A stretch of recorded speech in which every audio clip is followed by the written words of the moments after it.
Hi, everybody, and welcome to this webinar that focuses on using technology for transparency within labour recruitment.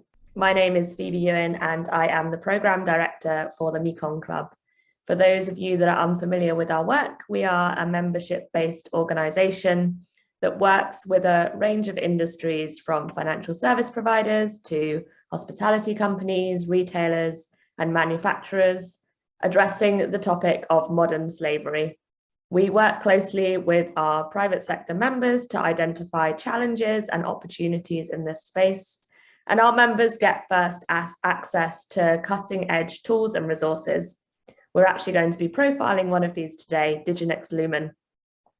Responsible recruitment is really a key topic for most companies that are looking to address modern slavery risk. Much exploitation occurs during or via the recruitment process itself. So migrant workers may pay recruitment fees in order to obtain their jobs. These can be illegal or excessive and can lead to debt bondage. We find deception within the recruitment process, fraudulent employment contracts, contract substitution, and many other issues. There's a lack of transparency often within the recruitment process, especially when there are multiple parties involved, and the end brand or even the supplier doesn't always have a clear overview or a clear picture of the conditions in which their workers have been recruited and are employed. So today we are joined by the Diginex team. Diginex are close partners of the Mekong Club, and we work together on multiple technology-based projects. We have Dr. Hannah Tignane, Leanne Melnick, and Mary Ho here today, who are going to be walking us through their innovative solution, diginexLumen, but also discussing the context in which this technology is applied, as well as key lessons learned so far. Just a reminder, if you guys have any questions for any of the speakers, please feel free to pop them into the chat box on Zoom or message me directly, and we will make sure to address these at the end of the session. So with that, I will pass over to Mary to kick us off. Thank you. Thank you, Phoebe, and thank you all for attending this webinar. Thank you for this opportunity to share with you about the technology that we are building to help companies carry out human rights due diligence in their supply chains. For those that don't know much about us, Diginex specializes in building purpose-led technology with a focus on ESG and sustainability issues, with the aim of bringing transparency and trust to global supply chains. We have a team of over 80 technology and labor rights specialists, and we work closely with our partners to develop and test our solutions in close collaboration. We've worked with public sector partners such as the US Department of State and the Department of Labor, as well as the UN International Organization for Migration. Our private sector partners include brands like Coca-Cola and Reckitt, and in particular, Coca-Cola we've worked with for over 3 years and have been close partners in also developing Lumen with us.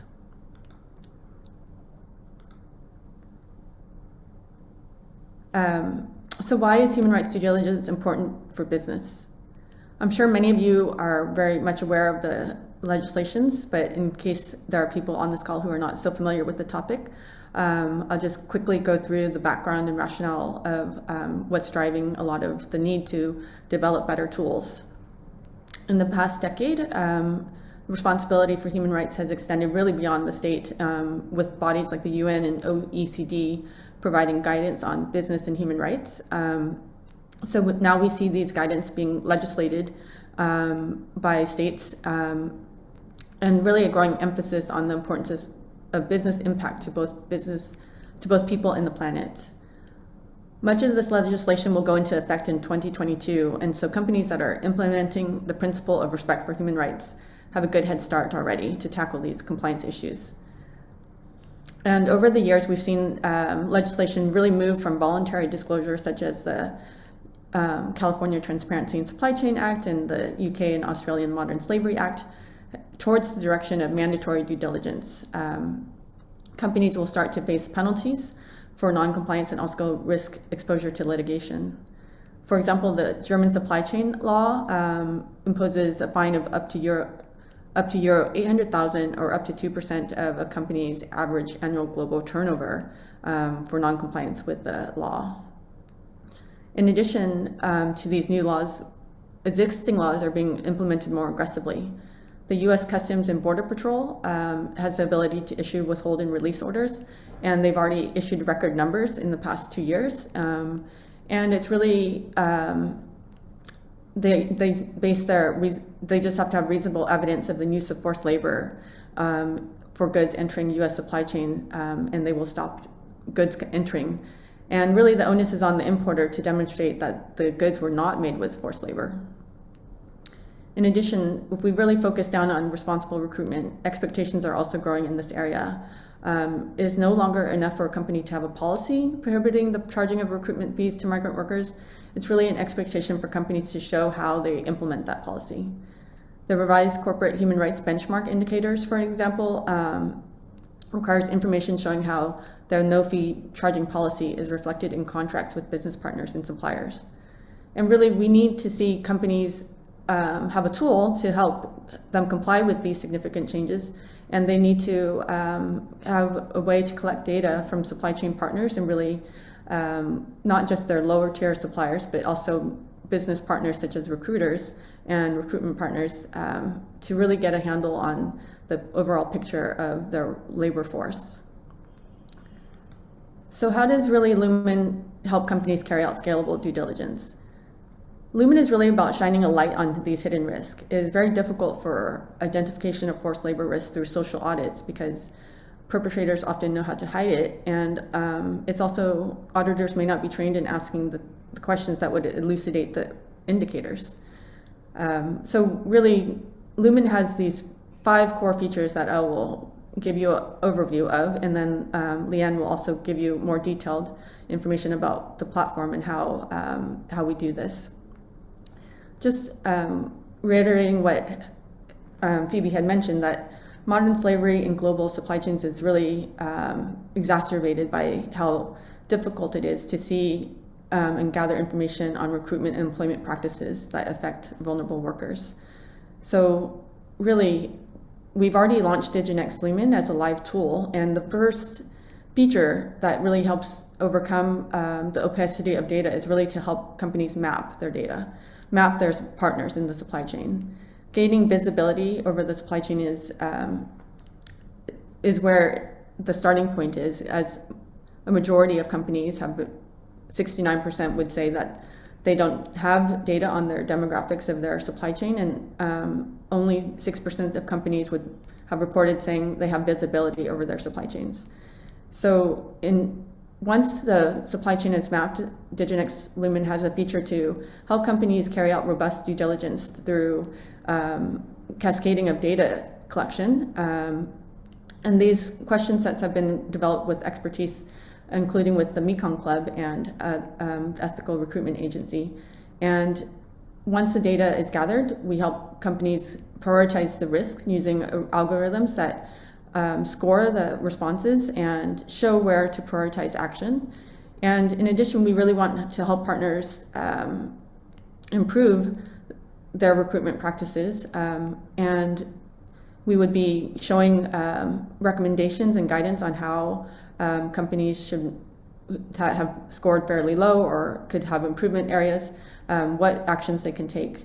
And in addition, the 5th feature is really about how companies can report this data in a really useful format that is shareable with their partners, and showing how they improve over time, and also having data that's comparable over time, so that you can benchmark and show the improvements in the supply chain.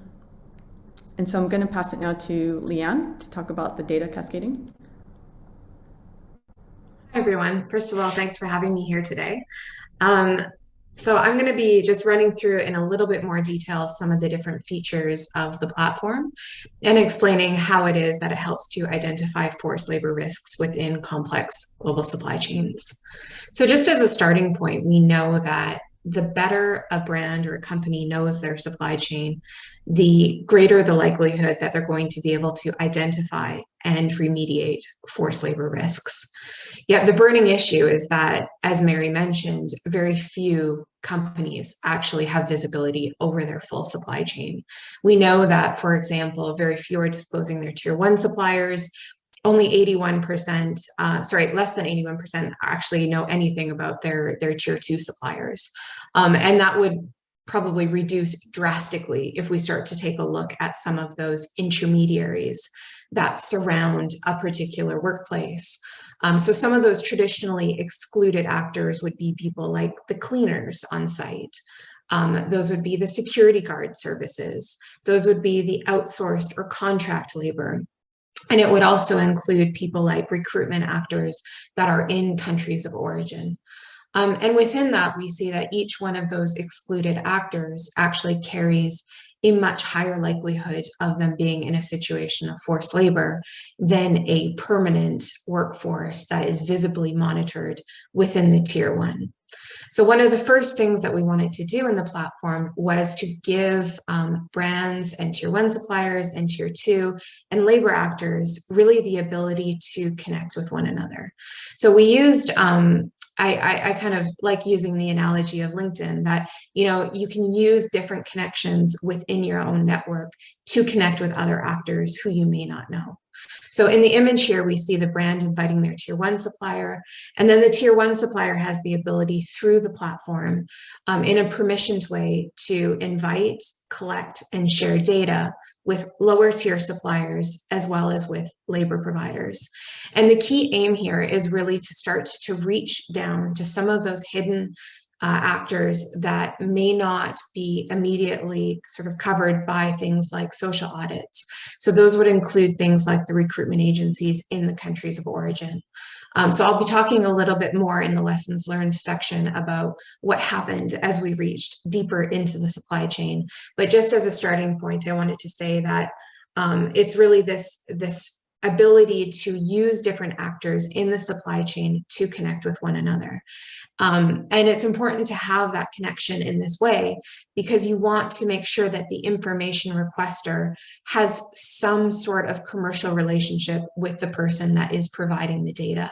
So we saw a very strong correlation between commercial relationships and participation in the platform where there was that strong sort of connection on a commercial level. So maybe we'll go to the next slide. Thanks.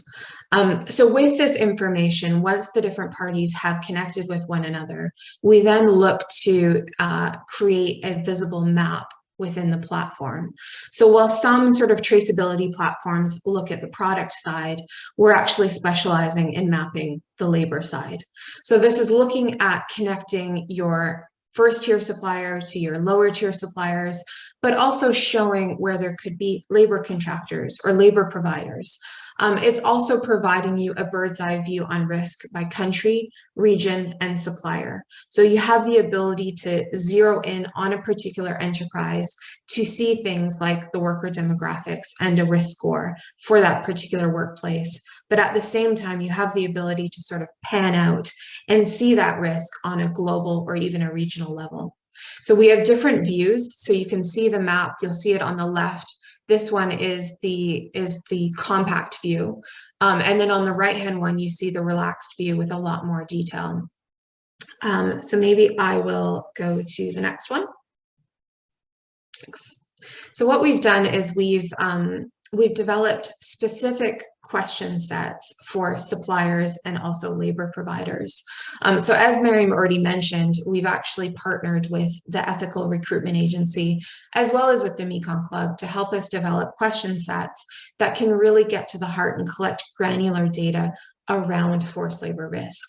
And I think one of the things that makes these question sets so special is we're not necessarily following a standard sort of audit protocol in zeroing in around the presence of something like a policy or a practice, but it's really about how to measure the quality and the implementation of those policies and those practices.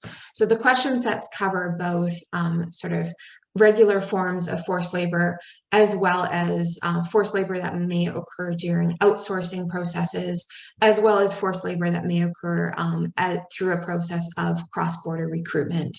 We also have a very, very detailed breakdown on recruitment fees and sort of who is paying what in the supply chain. And all of this guidance within the question set is aligned with the ILO Fair Recruitment Principles and Guidelines on Fair Recruitment, as well as the ILO Forced Labor Indicators. Now, we verify the question sets through uploading of documents and evidence. We want to build this out over the next sort of few years as well, to even look at things like bills of lading, import records. So we're going in that direction of sort of creating a very robust paper trail of due diligence that you could show as evidence of sort of robust due diligence on this topic that could protect against things like withholding release orders. We also look to sort of verify the data that is collected through these self-assessments through worker voice technology. And my colleague Hannah is going to talk about that in a minute. But just to say that all of the data that is collected through this platform, the beauty of it is also that it's comparable. And when you have comparable data, you have measurable data. And so that's sort of a key thing that we're trying to do here, is also to create a baseline measurement so that you can start to understand whether the efforts that you're making within the supply chain is actually having an impact on the issue. So maybe we'll go to the next one. So for the, in addition to the question sets, we actually have workforce surveys. So the workforce surveys, what we're doing is actually looking at what we call proxy indicators of forced labor. So this is looking at trying to better understand things like the workforce demographics, but actually breaking it down by employment category. So we see, for instance, that in key sectors such as manufacturing, construction, agriculture, temporary workers can actually make up more than 50% of the workforce. And we also see that in times like this, during pandemics or any sort of global shocks, that you see that sort of that level of temporary employment can either dramatically increase or decrease depending on the labor market conditions. And so that's why it's important to sort of look at the job classifications within a particular work site so that you can better zero in on, okay, what does my permanent workforce look like within that particular site? But also, what does my temporary workforce look like? And again, going back to sort of the pitfalls of social audits, that's a really important point to know, is that oftentimes social audits are not taking place during peak production. So you want to have a better understanding, not just of that snapshot in time of what your workforce looks like right then and there, but what does my temporary workforce look like as well? Because we see that there are much higher risk factors with forced labor with a temporary workforce or those in precarious forms of employment versus those that may be permanently employed in a particular work site. And then the idea is that we take all of this data from both the question sets as well as the workforce surveys, and we pair that up with our risk algorithms so that you can have an accurate assessment of risk within a particular site, but also, as I said, within a particular supply chain. So we'll go to the next slide. Cool. So I'm going to take over from here. Leanne's been talking about the information about a workforce, and so I'll take over talking about the workers' voice themselves. So yesterday, Know the Chain came out with a new report that summarized findings from 5 years of measuring company efforts to address forced labor. According to the report, only 15% of companies include workers in their due diligence processes. This seems to be a key gap in processes, considering that triangulation of data from different parties in the supply chain can provide a much more accurate reflection of the truth. Lumen has integrated a worker voice tool called a prize audit, which was developed by UNU Macau and Mekong Club to ensure workers become a part of the due diligence processes and to act as a verification measure against what is being submitted by employers and recruiters through the platform. This helps brands when you believe that something is true, but you're looking for the real-time transactional data that will support it. So a prize audits question set is available in 17 different languages. It's designed with worker privacy and inclusivity in mind, so it's geared for low literacy and low internet coverage. It's also designed to ensure consistency in capturing worker voice, while still enabling auditors to interview more workers and with more frequency. So originally, a prize was designed to support in-person interviews between workers and auditors using the auditor's own Android or iPhone device and a set of headphones. Then COVID happened and our brand partners requested we pivot the technology so they could still gather feedback when in-person interviews are not available. So a prize audit now enables workers to complete interviews in person with an auditor and also online via a QR code or a link. We can see the instructions for this remote interview displayed on this, the slide here. So once interviews are conducted with workers, regardless of the platform, brands can see data mapped to the ILO indicators of forced labor for quick data analysis, as well as immediate identification and subsequent remediation of modern slavery concerns. Diginex recently added an additional question set on recruitment practices so that violations, including on the payment of recruitment fees, can be identified with greater precision and certainty. So through our integrated worker voice technology, a prize audit, so far we've been able to reach over 18,000 workers in 10 countries. So I've talked about the system, but how does it work? So if we see on the left-hand side, we have the screen with the flags. So the first step, whether it's with an auditor or via the QR code, the worker selects their preferred language and they just click on the flag and an audio will be played that says the name of the language in that language and says press the green button to continue. So if I click on English, it says English, press the green button to continue. So step 2 up the top there, the worker watches an introductory video.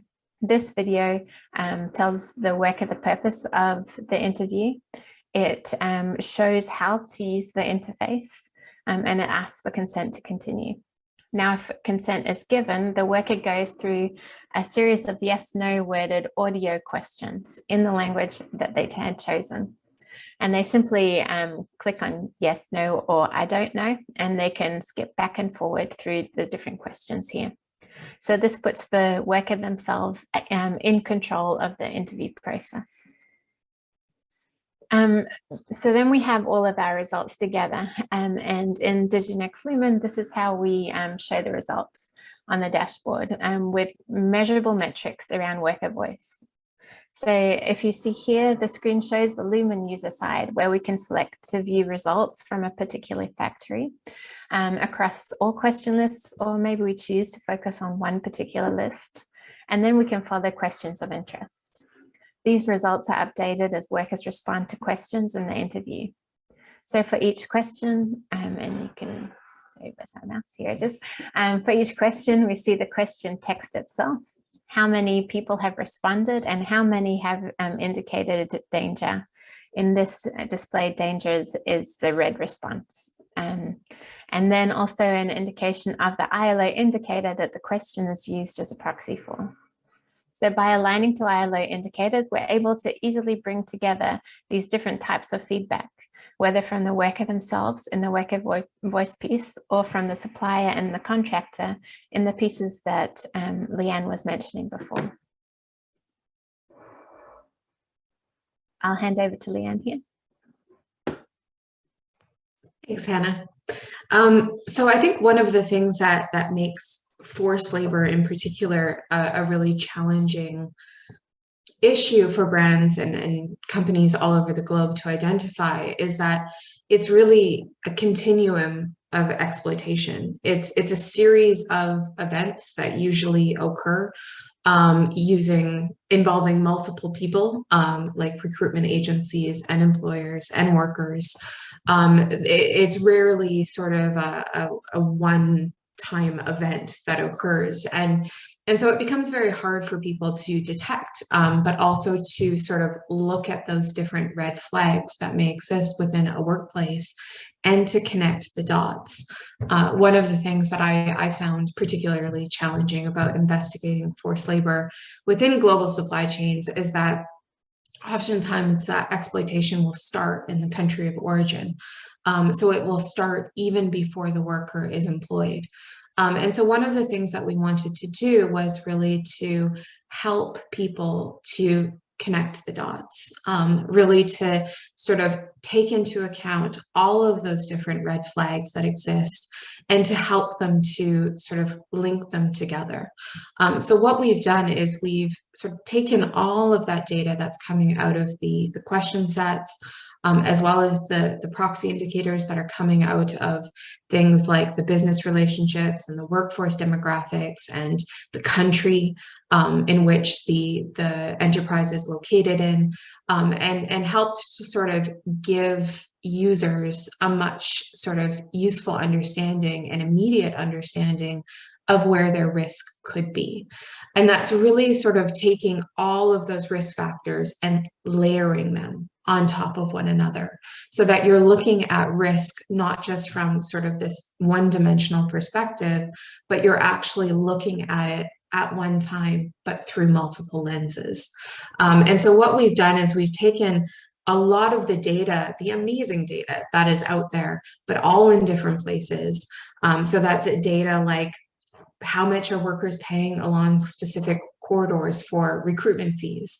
Like we know, for instance, that the Vietnam to Taiwan recruitment corridor is an extremely high risk corridor. So we can take sort of the average recruitment fees that are paid along these different corridors and then match that with the worker demographics and the enterprise location to sort of understand whether that particular mix of factors could mean it equals higher risk.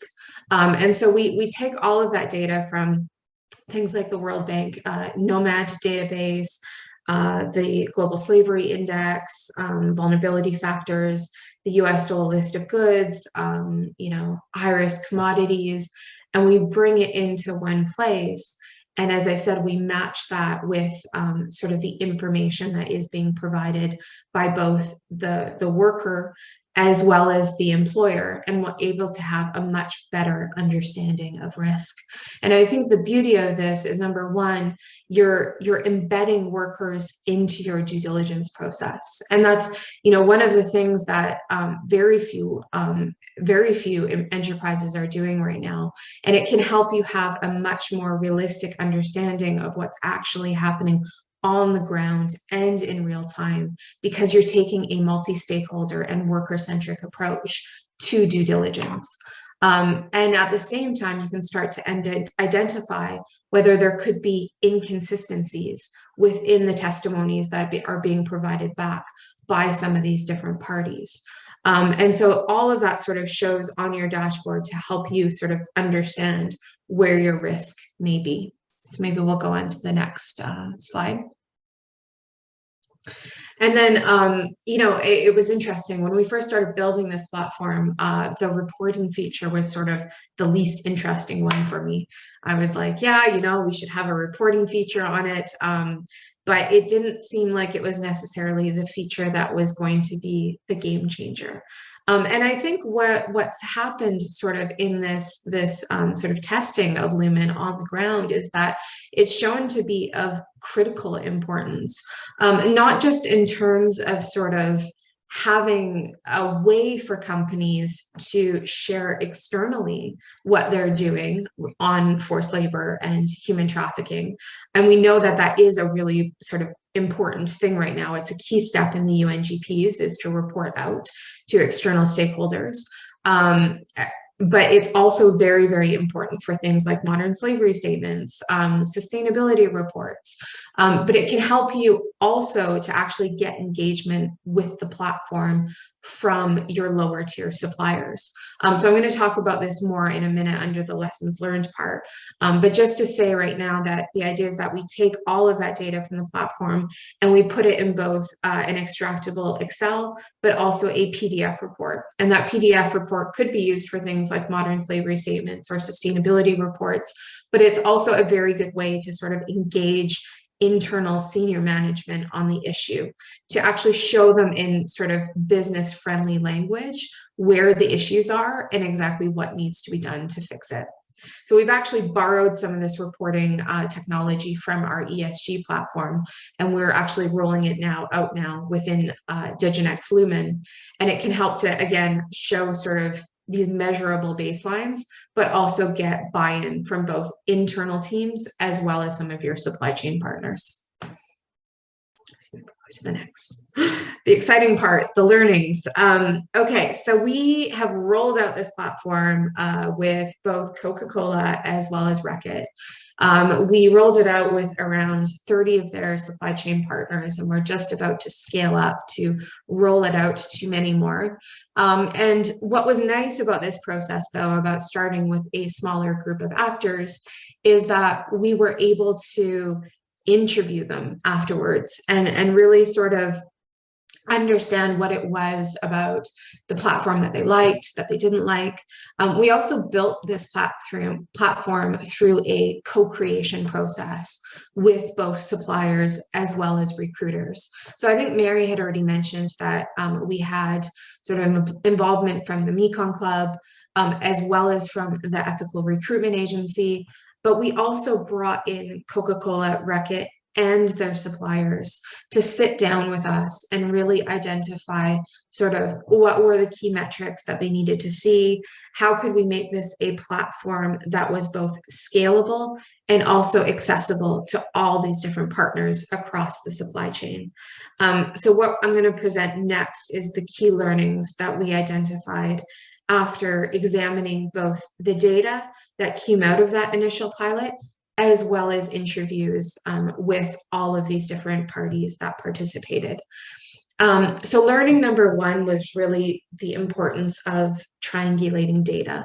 So again, I kind of spoke about this earlier about how the traditional way that we've been monitoring supply chains is really flawed in terms of the fact that we are not making it an inclusive process. Normally you have an auditor that will go to a factory. 9 times out of 10, it's announced. And you have most of the information and documents and supporting evidence being provided by the supplier. But you're excluding from that process a lot of these entities like labor contractors, recruiters. Workers may be part of that process, but usually they're a fairly small part of it. And as I said, because most audits are announced, you often have workers that are sort of pre-picked, selected. They may be coached to provide a particular answer. And all of this is happening on site, which can make it challenging for a worker to be able to speak freely.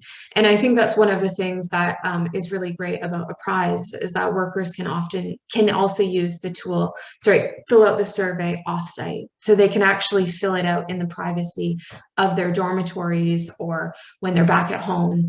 And that sort of minimizes the risk of undue influence by the supplier on the answers that they're providing. So one of the things I also learned in doing a lot of sort of research when I was at the ILO on issues like recruitment practices is that it's very, very hard for you to get a full piece of the picture if you are just asking the worker or if you're just asking the employer. You really need to go to all of those different parties to really understand what's going on, and that could be because, maybe the worker wasn't provided with the contract, but the supplier thought they had. The supplier thought the contractor had given them the contract, and the contractor thought that the employer had given her the contract. Or maybe, they were just lying on the self-assessment. But when you go to multiple parties, it becomes very hard to maintain a lie. And so it's really sort of this group mentality, this multi-stakeholder approach, which helps us to inch closer to the truth. The other great thing is we realized in the pilot that when you go directly to the source, the information that you're getting is better. And it reduces the risk of corruption, and it also gives sort of a much more accurate picture of what's going on. So maybe we'll go to the next slide. The other learning was really about you need a mix of both pressure and incentives to be able to scale a platform like this throughout a supply chain. Most people, even though the platform is entirely automated, you still need to have sort of supplier engagement. You need to have people pushing people to engage. But what we saw was actually the sort of pushing part was a lot less than what we had expected. So we saw, for instance, that there was a real need within the manufacturing sites for supply chain partners to have affordable due diligence tools. So what we've seen is there's been sort of this mono focus within the technology sector on creating tools for brands. And that is a really key part. Brands need to play a part. They need to probably be the one that is in part driving this. But I think what's really interesting as we've started to actually come out with Lumen into the public is that there's a really big interest within the manufacturing sectors by suppliers to actually use tools like this. So suppliers are really starting to struggle with some of these due diligence requirements that are being asked by brands. But the way that most people are still doing it is kind of rocking up with their supplier code of conduct, asking the supplier to sign it, and then walking away.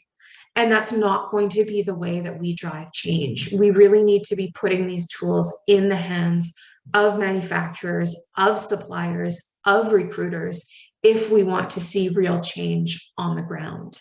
When I was talking with one of the manpower providers, he said something to me which really sort of stuck out. He said, you know, I think what you guys are doing on this platform is amazing. He's like, if you guys find a way to scale this, this is going to be a game changer. But this is still just a drop in the ocean. He goes, I have 75 customers. And in this pilot that you're doing, I have 2 customers that are asking me to do this. So for you to have change, you need to figure out how you're going to get those other 75 customers on board. And I think that really kind of struck a chord with me, because I think it's what we need to think about sort of as a whole, as responsible consumers, as responsible business, is how do we shift the needle so that we can start to normalize the inclusion of recruitment actors in the due diligence process. Right now, it's not normal for recruiters to be asked these questions. There are definitely more and more businesses that are starting to ask questions about the recruitment process, but people like labor contractors that hire out security agents, that give those cleaners, that provide that temporary labor force, they're still not being asked on a regular basis what their own due diligence practices are by the tier 1 supplier or maybe by the tier 2 supplier. So we need to find a way to sort of normalize their inclusion within this monitoring process. And sorry, just real quick on the last part, the reporting feature of the platform was one of the ones that a lot of the labor recruiters and the suppliers really liked. And they liked it because they said, we get asked these questions by clients at different points in time, and they all kind of want it shared in different formats. It would be really great if we have this reporting template that allows us to customize different responses in a much more efficient way. And then we have that shared, and it shows that they're actually on top of things and they're able to get that business that maybe they wouldn't get if they didn't have any sort of due diligence process in place. So now we'll go on to the next one. Thanks. And just the last point that I want to end off on is really sort of this need to go deep into the topic, that it's not enough to come in with a question set that is covering environmental due diligence around like climate change, and to cover, you know, discrimination and child rights. And like each one of these topics is a really important topic, but each one deserves its own deep dive. And we find a lot more when we actually go deeper into the issue and we start to dissect risk in a way that is meaningful. So what we found was that by having these separate due diligence questions for the different parties, by going directly to them and extracting that data directly, disintermediating that process, and sort of not having that time constraint that an auditor would normally have in a social audit, that really helped to come out with much better, more granular data around forced labor risks. So you'll see a quote at the top here, which was actually one from one of the suppliers, who said, this actually helped me to get deeper and practically to understand our recruiter gaps related to responsible recruitment. And one of the last things is just in terms of, sometimes we think that supply chains are incredibly complex, and they are, but we also think that the recruitment world, that there's so many actors and they're tiny, and in many cases they are in the countries of origin, but at the same time, we find that when we start to map out that labor recruitment chain, we find those choke points. So within this, relatively small initiative that we had undertaken with these brands, we found that there were common recruiters that were being used by all of these different suppliers. And within that, when you start to identify those commonalities, you start to increase your leverage. And that is sort of the way that we can start to enact change. So maybe I will pause there. But just to say that the platform is really sort of something that we are investing heavily into. It's something that we very strongly believe can have scalable change on the ground. And so we're going to be continuing to sort of build out new features, strengthen those risk algorithms. And we have already a few sort of new clients that are coming on board where we're testing it in rubber manufacturing with a tier 3 supplier. We're testing it in Taiwan in the apparel industry, testing it in Malaysia, and then going much more broadly out into the GCC countries as well in agriculture and commodities. So yeah, I will pause there and we'd love to hear your questions. Thanks. Thanks so much, Leanne, Hannah and Mary. So yeah, we have a bit of time now for some questions. Just a reminder for everybody on the line, if you have anything that you would like me to pose to the speakers, do just pop it into the chat box on Zoom. I can see that we've had a few questions come in already. So perhaps, Hannah, I will start by directing this one to you. So this is particularly looking at the worker voice element of diginexLumen. When we're putting out surveys, especially when we're putting them out remotely, what kind of controls or measures are we able to put in place to kind of avoid employers influencing their employees to be answering positively when in fact the situation may be something else? So that's a good question. And it's always the question that I think about when you're looking particularly at online interviews. So if it's online, you're not in front of the worker themselves. And the other part is you don't know that it's actually the worker. When we started looking at flipping to online appraisal audit, I mentioned with COVID-19, we did this pivot and we added this extra part in there. And I was hesitant to actually even make that move. But I remember one of the brands said to me, they're like, it's easy to be sitting in a nice comfy office on your nice comfy chair to say, oh, I don't want to take that risk. But what if this is the only way that a worker has a chance to ask for help? So are you happy to take that opportunity away from a worker just because you might not know who's answering? So they also said that you don't get bonus points for having everything like all saying there's no vulnerability.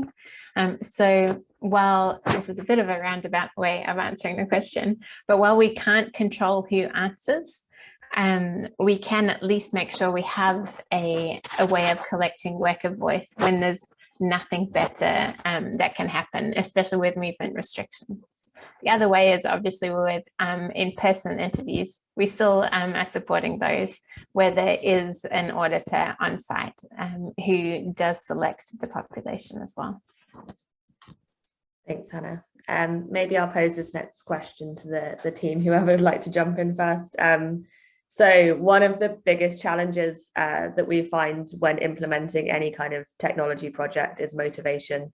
How do we drive that uptake? Leanne, you mentioned the quote by one of the participants in the recent pilots. I have 75 customers and only 2 of them are asking for this. What's been your experience in motivating companies and crucially then their suppliers to get involved? Yeah, I think, this is why I'm so excited about this tier 3 manufacturer that we're about to start working with, is that I think you need to have sort of those champions within different parts of the supply chain. And I think if the ask is actually coming from the supplier, you see a much greater participation. As I said, the stronger the linkage on the commercial side, the greater the chances that participation is going to be easy to have. So what we found was that by having the tier one supplier incredibly engaged and motivated and working with their recruitment partners, the recruitment partners fell into place. And then that recruitment partner that was in the country of destination got motivated and actually started engaging with their recruiter in the country of origin. Now, where it starts to break down is if you don't have that incredibly motivated tier one supplier, or let's say you have a brand with a not very motivated tier one supplier in between, and then they're trying to reach the recruitment agency, but there's no commercial relationship between the brand and the recruitment agency. That's when it becomes a little bit harder, and that's when you need to start to think about some of those sticks or other incentives. So what we've seen is that what worked well was having engagement before the pilot, where we actually all sit down and there is a very clear understanding about why it is we're doing this. So it's not just about sort of, this is our SaaS platform and we're rolling it out from day one and everyone is just, we don't explain why we're doing this, but we actually have a kickoff meeting at the very start where people actually understand why it is they're being asked to do this, and really understand the pressures that brands are under to sort of comply with some of this different legislation, and making it very clear that this is a non-starter, that you need to participate and you need to be providing us with this information as a condition of doing business with us. We also found that it was a much easier process where we actually had someone on the ground who was regularly engaging with the teams there, particularly if that person is the person who does the social audits and has that sort of influence over the companies, over the suppliers. And maybe just lastly to say, it really, really helped when the suppliers saw the sort of, and the recruiters saw the benefits on their side. So the whole reporting thing, they were super excited to participate because they said, when we go into these new RFP processes with potential clients, we can say that we're part of diginexLumen and we can show concretely what we're doing on this issue in a very professional format. The quote that the guy said to us was, he goes, this would have scored me major brownie points if I had had this when I did that RFP.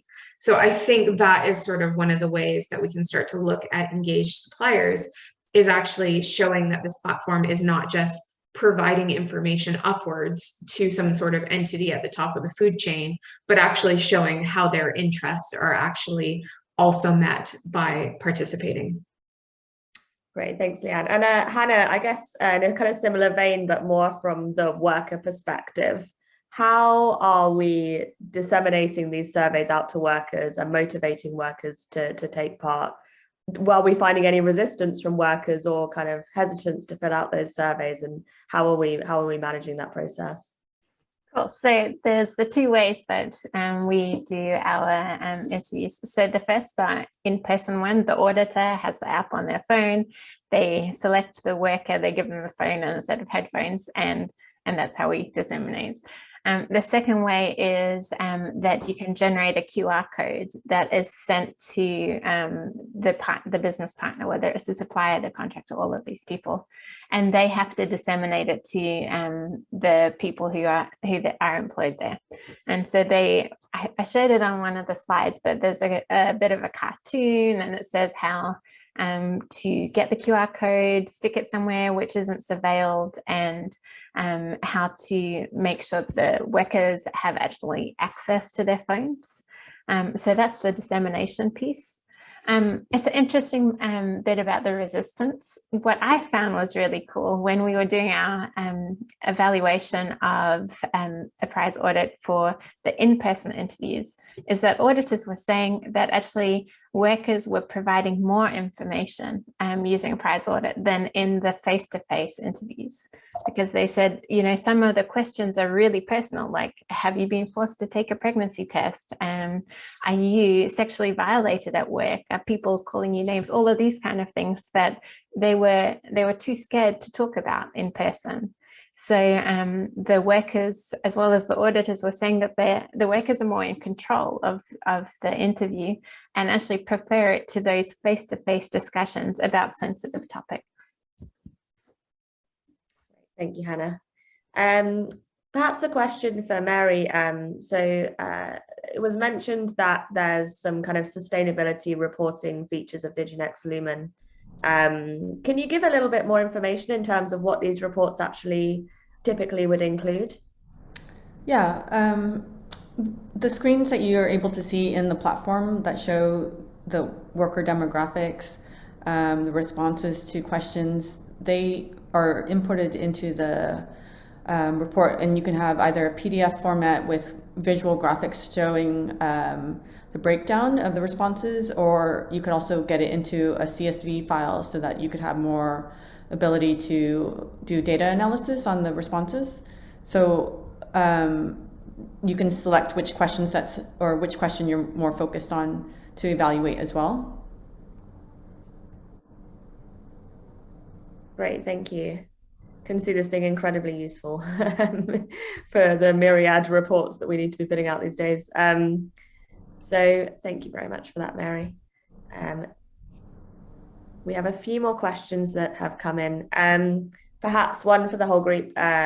Do we have any good examples of tangible actions or changes that have been made as a result of an organization engaging with this platform so far? Well, I think we're still very much well, we haven't even launched yet officially. So we are going to be having, I'd say, a much bigger impact over the next coming months as we finalize the integration of a prize, which is happening right as we speak. So we're going to be rolling this out across multiple countries and multiple sectors throughout Q1 of 2022.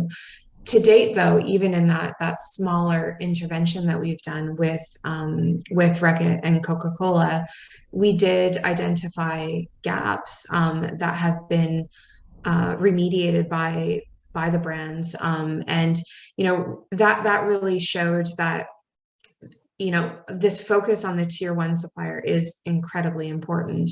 But probably the biggest risk areas are those outsourced services. So these are the workers that may spend every day on site, like the cleaners and the security guard agencies. But the fact that they are employed by a labor contractor in a triangular employment relationship means that the due diligence process needs to then be done by the tier 1 on that labor contractor. And it's just so easy for people to oversee that, or sorry, to not necessarily understand 100% what's going on with that labor contractor, in the same way that it's very easy for the labor contractor to not understand 100% what the brand's requirements are, because it's sort of that one step removed. So what we saw was that was sort of the most immediate impact on this, was that shining of the light on these actors that are traditionally excluded, and sort of gaps being identified once we started to bring those different parties together and to have that conversation in one ecosystem.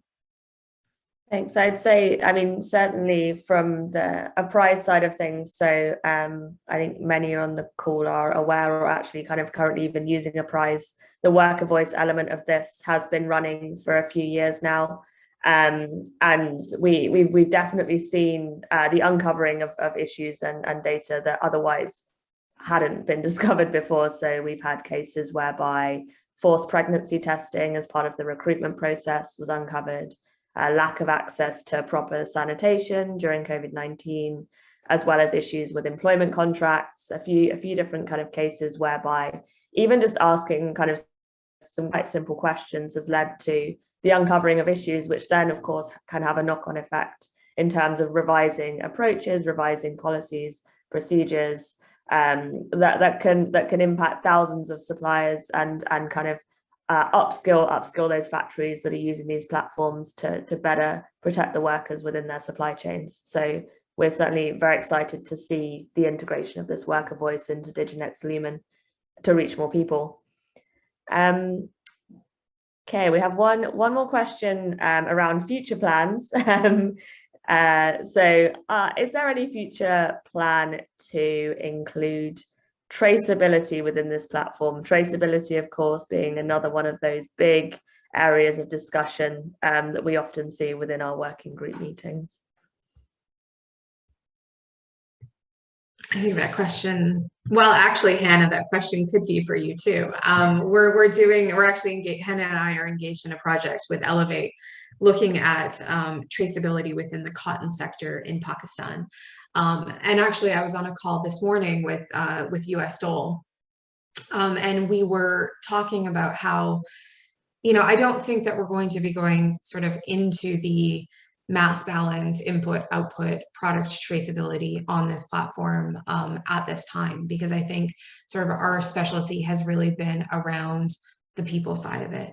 But at the same time, I think there could be scope for looking at how do if you are engaging with your tier 2 supplier, your tier 3 supplier, your tier 4 supplier, and if you are mapping out that process, at the very minimum, it could be a very easy sort of transition to start to collect some of that due diligence information around state-imposed forced labor. So we could, for instance, look at sort of putting in that negative screen in certain locations where there is a higher risk for state-imposed forced labor within a particular commodity or sector, and making sure that you have that proper documentation in place to show that you're asking your lower tier suppliers where that product came from. So that could be things like going to your spinners and asking them, hey, like I need to have a copy of your import records. I need to have a copy of that bill of lading, and really sort of looking at some of the core documentation that you should be asking to ensure that you're taking care of all of your different forms of forced labor risk, and actually inputting that into one platform so that you are looking at having due diligence, not just over the people side, but also on your product and where it's coming from. Thanks, Leanne. Okay, well, we are coming up to close. I'd like to kind of end with this final question around if someone's on the line, they want to learn more, they potentially might like to get involved. For those of you that are Mekong Club members, you're very welcome to reach out directly to me, and we can set up a discussion around this. We're partnering with Diginex on this project. But Leanne, if there's anyone out there on the call that would like to learn more, or maybe kind of get a more in-depth demo on this platform, what's the best way to do this? So you can reach out to me, but I see there is one more question from Anne Copeland, and just because I love Anne, I want to answer it. I'll answer it very quickly. We're actually not using blockchain technology right now on this platform. We are actually combining different types of technology, but blockchain is not one of them at this exact moment. We do have the ability to look at blockchain and add blockchain if we think that it's going to add a value add. So if we do go down, for example, that traceability route, then blockchain would probably be a feature that we can seek to add. Our ESG platform does have blockchain technology integrated into it right now. But as of this moment, we are not using blockchain technology on this because it would add extra costs to the platform, and it wouldn't necessarily add a lot of added benefit from sort of a technology point of view. So yes, thank you so much for joining me the webinar. So my email is leanne.melnick@diginex.com. If you forget that, you can always look on the recording, or you can just go on our website and we have a contact inbox in there as well that you can join. And thanks again to the Mekong Club for hosting us on this webinar.